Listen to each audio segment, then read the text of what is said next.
Welcome to another episode of Stories from the Edge of Life. We once again have Jen Swanson joining us today. Hi, Jen. Hi. Would you mind introducing yourself to our audience? Yeah, I'm Jen Swanson, longtime fan of Palliative Care Network and all the work that you do. So yeah, that's me. Thank you. And I'm Parag Bharadwaj. I'm a hospice and palliative medicine physician based in the US, just like Jen. So, Jen, this session is going to be discussion, right, in terms of how this channel started, what was the background, where things are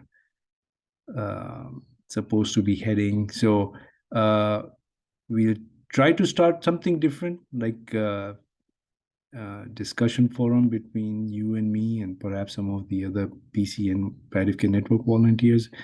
So why don't you take over from here? Yeah, it's nice to kind of turn the tables on you. Yeah. So, why is this channel called Stories from the Edge of Life? All right. So the reason behind that is the I wrote a book by the name Stories from the Edge of Life, and the reason why I wrote that book was inspired by me sharing some situations that I faced at work. Of course, all HIPAA compliant. I never shared the names of my patients, or sometimes I've taken care of quote unquote VIP patients and just making sure that their identities were not revealed. Having said that, I used to share some very intense situations and experiences I've gone through with patients and their families. And I was told repeatedly, why don't you put this in the form of a book so that others could get a glimpse of what we go through. So when the pandemic hit us, I took advantage of the lack of the commute time and proceeded to write this book called Stories from the Edge of Life. So and then we, based on the response, it was encouraged that we start a YouTube channel, and we chose the same name. So that's how this channel has its name. Perfect. It was a very powerful book. I enjoyed it greatly. Why do you think stories are important to us as humans? Yeah, over the years, what I've realized is that's how we communicate and talk about our experiences. Right? We share them as stories, and if you look at history, most often what we read and hear are stories, right? And I think when we are gone, we will be remembered as stories. So I think stories are the medium where we communicate our experiences through. And over the years, I believe that they are the most powerful tools of relaying information. Because when you share stories, um, rather than concrete information, the information that you share tends to stick a lot better. Yeah, it's funny. I was actually talking about that with family, had done some of the 23andMe type stuff. And in Europe, so many of the borders had changed, over the course of years. And my uncle's family has got Polish background. And he's like, well, this says I'm Austrian. And we talked about how stories create a culture, and those are what keeps people bonded together. And stories are what survives over, eternities, which is so interesting. Yeah, we have inherited stories, and I believe each one of us is a walking story, very Absolutely. unique and special. Yeah. What do you think is the overlap between the stories in general and stories on this channel? Yeah, I think the stories on this channel are a bit unique because they focus on experiences close to life and death situations, and more so from a medical perspective, right? Um, so I think that is sort of the niche of this channel, and that's what we try to present to our audience. And for those that aren't familiar with the book, can you discuss what the format of this is? Yeah. So the book is actually a collection of 50 stories that I felt made a profound impact on me, and where others have felt that, hey, this is something very unique or special, and they've found those stories to be touching. Uh, yeah, so once in a while, when I get together with my colleagues and friends, I'll share and perhaps, offload some of the experiences I have, and especially in the palliative care setting, we work as a team, right? So we one of the things we do is we support each other, and sometimes when you go through a difficult experience that you witnessed, you share it with your colleagues, or you share it with your friends who, as a doctor, most of your friends end up being your colleagues. So yeah, it's a compilation of 50 stories, very brief, easy to read, because everybody's very busy, right? So yeah, I thought it would be important to keep to bring it out in a format that is going to be reader friendly, given that in today's world we are also busy. Absolutely. I I think I read it in 2 days. It was I couldn't put it down. What kind of stories can the readers expect from Stories from the Edge of Life? Yeah, I think considering my background, right, hospice and palliative medicine, folks think that they're going to be sad stories, but it all depends on perspective, right? And these are all a collection of experiences that either I have gone through, or patients or their family members have gone through, and each story is unique. It's got a human element to it, and they're all amazing stories and amazing experiences that I have witnessed. And it's very interesting because I've seen only a glimpse of what the patients or their family members have gone through, right? So it's been at that crossroad that I've been able to capture uh, the the experience with the patient, and I've put it down in words in the form of the book. I mean, if you guys haven't watched the interview with Jill, who helped with my grandma when she was in hospice, I suggest that you do that, because she said what you just echoed. She came into my grandma's life during this very hard time, and met a family at what could have been our worst, and really took away these profound experiences from it. And I think, having worked with hospice and palliative care physicians and nurses and social workers for 6, 7 years, I really found that each and every one of you is just the most compassionate, warm, amazing human beings for what you witness every day on the sad side of things, but you also get to do just amazing things with your patients. And I think that's what really comes through in your book.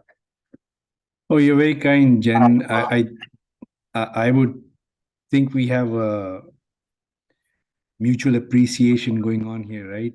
Because I think it was very courageous of you to have shared that story of your grandmother, and reliving the experience. And I think that's what just amazes me, how kind people are uh, in terms of wanting to help others, and they do so by sharing their very difficult and private experiences, right?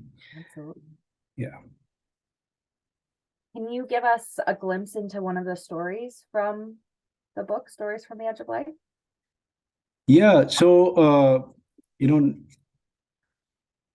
I think the book actually captures stories where patients make it, some patients don't, right? And so the book, actually, the first story that I share is, and this is a true story. If somebody would share this story, would share it with me, I would not probably believe it. And this is when I was a trainee. I was in working in the ICU, and we were consulted to see a trauma patient, and we were consulted to manage the medical complication that this patient was going through.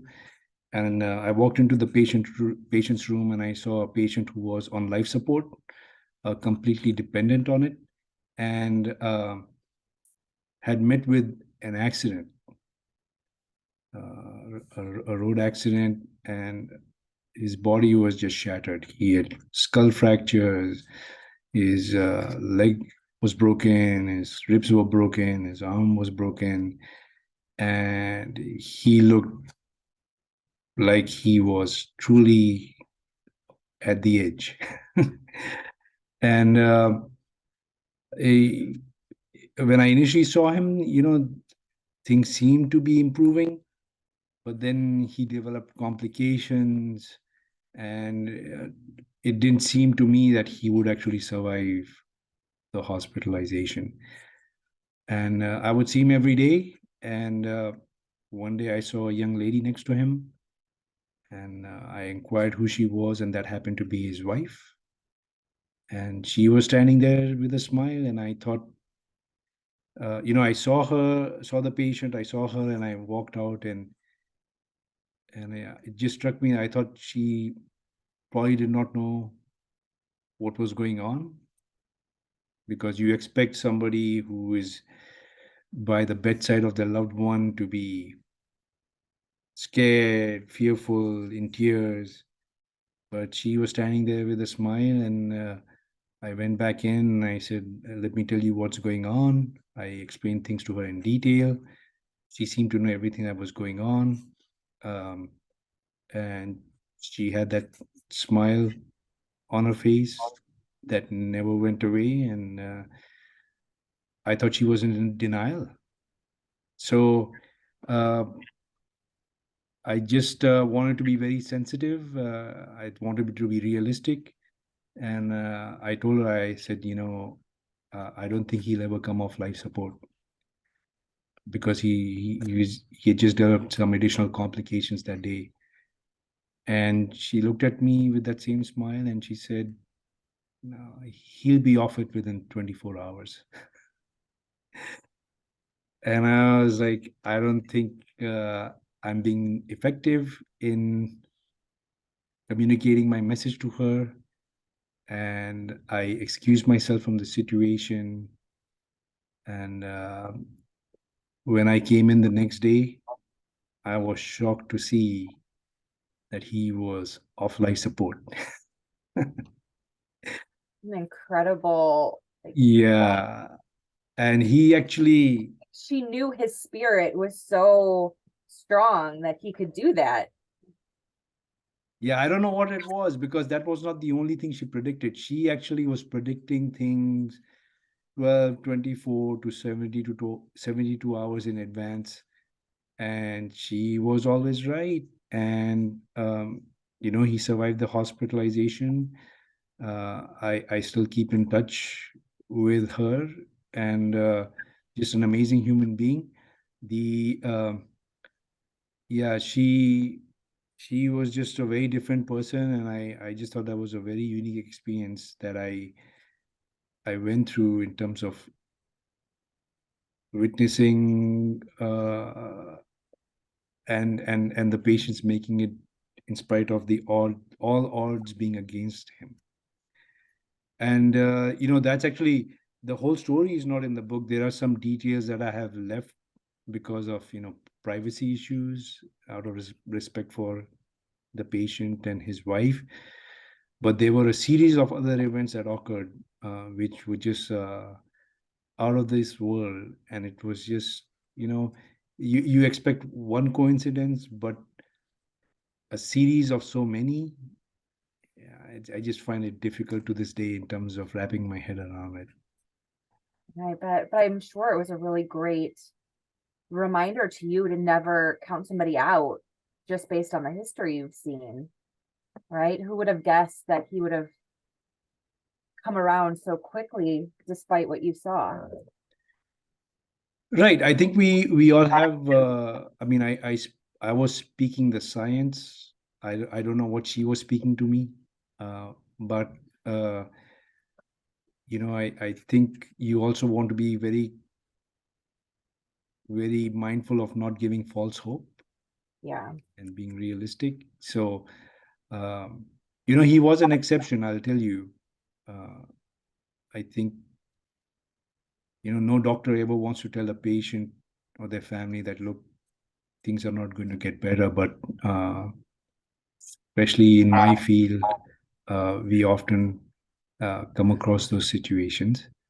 And it's not always the case, right? So, like, this patient got better, and there are so many others of my patients that I've taken care of on when I was practicing, while I'm practicing palliative care, that they have improved. And I think I've shared, at least in my personal journey, highlights of my career where I've taken care of heart transplant patients, bone marrow transplant patients that have achieved cure. And and I think it's important to make sure that we are part of that journey as well, so that they don't go through any suffering. I always say this: it's not a patient's fault that they are not dying. Every patient needs to be kept comfortable and ensure that all their needs are met. Yeah. That's wonderful. Do you have any other nuggets of wisdom for us from your book? No, I think that was a profound experience, and I've shared a few more. And yeah, it's interesting how you capture some stories within a few moments. Some stories take us a little bit more time to mold, but overall, I think they're very powerful. Absolutely. To everyone watching, I really encourage you to buy Stories from the Edge of Life. It's available on Amazon. All of the proceeds go to support Palliative Care Network, which is doing amazing things to educate and help palliative care physicians worldwide, really. And it's a cause near and dear to my heart and also yours. And thank you, Jen. And again, to be clear, in terms of disclaimer, I don't get anything out of it. It's going to be the organization, and it's we're just trying to help move the movement forward. Mhm. All right. So, any other questions before we wind up, Jen? Are we good? I just would like to invite folks who may have had an experience in palliative care or hospice with yourself, a loved one, a friend, to come on, be a volunteer, be interviewed. It's not so scary. We're very lovely people. And Yeah, I want thanks to a lot. thank you. Sorry, sorry, I didn't mean to interrupt you, but yeah, thank you very much.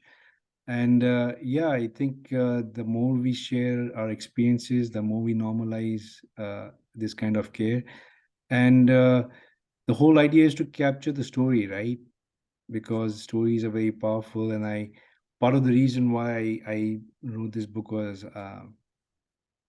we all are mortal, and I didn't want to take these stories with me. Yeah. All right. So with that, we'll wind up today's discussion, and we will look forward to continuing our journey. And thanks a lot for being part of it, Jen. Absolutely. Thank you for having me. We'll see you again. Likewise. Bye. Thank you.